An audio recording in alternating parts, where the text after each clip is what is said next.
एक महीने की छुट्टी पर अर्जुन अपने गृह शहर पटना आया था।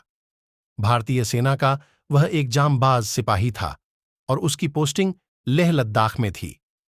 संयुक्त परिवार वाला उसका घर, जिसमें पत्नी, दो बेटियां, बूढ़ी मां और छोटे भाई का परिवार रहता था।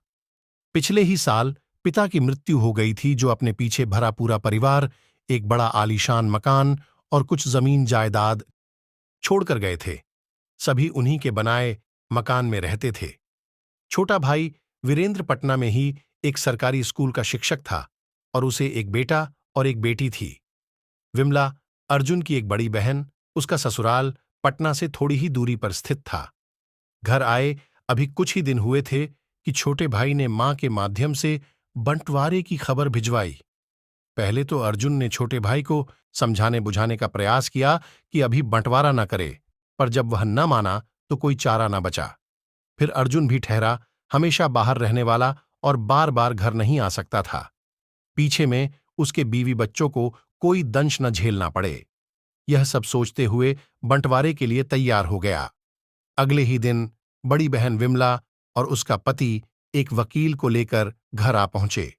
सब कुछ पहले से ही तय था।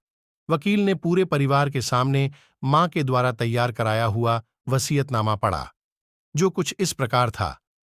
चूंकि अर्जुन की केवल दो बेटियां हैं, वो भी अच्छी खासी पढ़ी लिखी, कई सरकारी नौकरी की परीक्षा दे चुकी है और जल्द ही कहीं न कहीं चुन ली जाएंगी। फिर अर्जुन के ऊपर बेटियों की शादी के अलावा और कोई महत्वपूर्ण दायित्व नहीं है।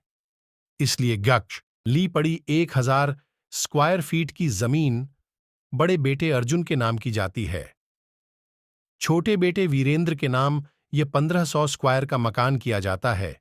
कारण उसका एक बेटा है जो परिवार का वंश आगे बढ़ाएगा। फिर अपनी मां की बीमारी, अर्जुन के बीवी बच्चों सहित पूरे परिवार में कुछ भी ऊंच नीच होने पर इस शहर में वीरेंद्र के अलावा उनका देखभाल कर रहने वाला और कोई नहीं।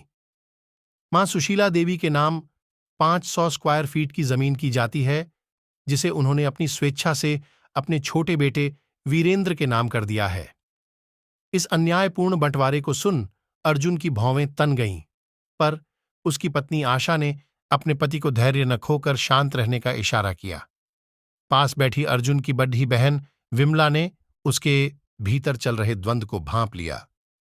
सबों के सामने तनकर वह बोली, अगर इस वसीयत से किसी को कोई शिकायत है तो मायके में हो रहे इस बंटवारे में मैं भी बराबर की कानूनन हकदार हूं।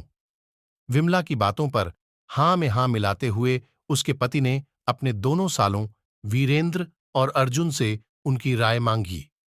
मां के समीप बैठे वीरेंद्र ने तो तपाक से अपनी सहमति दे डाली, पर जब अर्जुन से उसकी सहमति मांगी गई तो उससे न तो कुछ बोलते बन पड़ रहा था और न ही यह बात मन में दबाकर रखने वाली थी। उसने कुछ समय मांगा और उठकर अपने कमरे में आ गया। एक तरफ परिवार और दूसरी तरफ उसी परिवार में हो रहा यह अन्यायपूर्ण बंटवारा।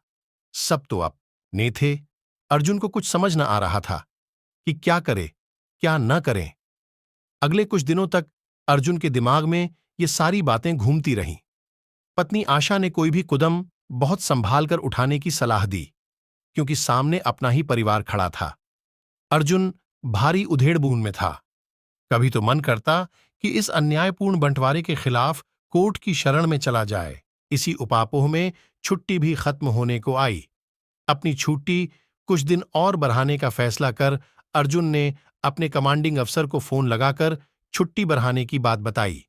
अर्जुन का अपने कमांडिंग अफसर के साथ बड़ा आत्मीय संबंध था। अर्जुन की आवाज सुनकर ही उन्होंने भांप लिया कि कुछ तो गड़बड़ है। थोड़ा जोर देकर पूछने पर अर्जुन ने फोन पी पर सारी बात बताई तो कमांडिंग अफसर ने उसे समझाया कि कोर्ट जाने से कोई फायदा नहीं होने वाला और अगर संपत्ति किसी तरीके से मिल भी गई तो रिश्ते वापस न मिलेंगे। इसलिए बंटवारे में जो भी मिल रहा है उसे मां का प्रसाद समझकर ग्रहण करो। कमांडिंग अफसर की बातें अर्जुन के दिमाग में छप गईं और उसने वैसा ही किया। थोड़ा सा कम लेकर भी उसने जिस सबूरी और संतुष्टि को पाया था वो किसी दौलत से कम न था। आज अर्जुन रिटायर हो चुका है। बंटवारे में मिले उसी 1000 स्क्वायर फीट की जमीन के टुकड़े पर घर बनाकर अपनी पत्नी के संग बाकी बची जिंदगी गुजर बसर कर रहा है।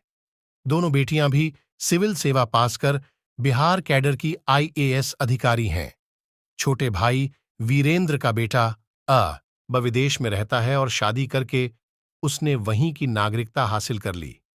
वहीं बेटी के हाथ पीले होने के बाद वह भी अपने पति के साथ दूसरे शहर में जा बसी और कभी कभार ही मिलना हो पाता है।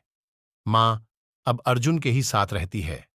बद्धी बहन विमला का वीरेंद्र के साथ कहासुनी होने के बाद से आना जान बंद है और मायके के नाम पर केवल अर्जुन और उसका परिवार ही रह गया है। अर्जुन की पत्नी आशा अब भी पूरे परिवार को एक सूत्र में पिरोए रखने का कोई भी प्रयास अपने हाथों से जाने नहीं देती। खाली समय में अर्जुन अब भी यही सोचा करता है कि यह जो कुछ भी है वह मां का प्रसाद ही तो है। तो दोस्तों, इसी तरह और सामाजिक कहानियों से जुड़े रहिए। हमारे चैनल को सब्सक्राइब कीजिए। धन्यवाद।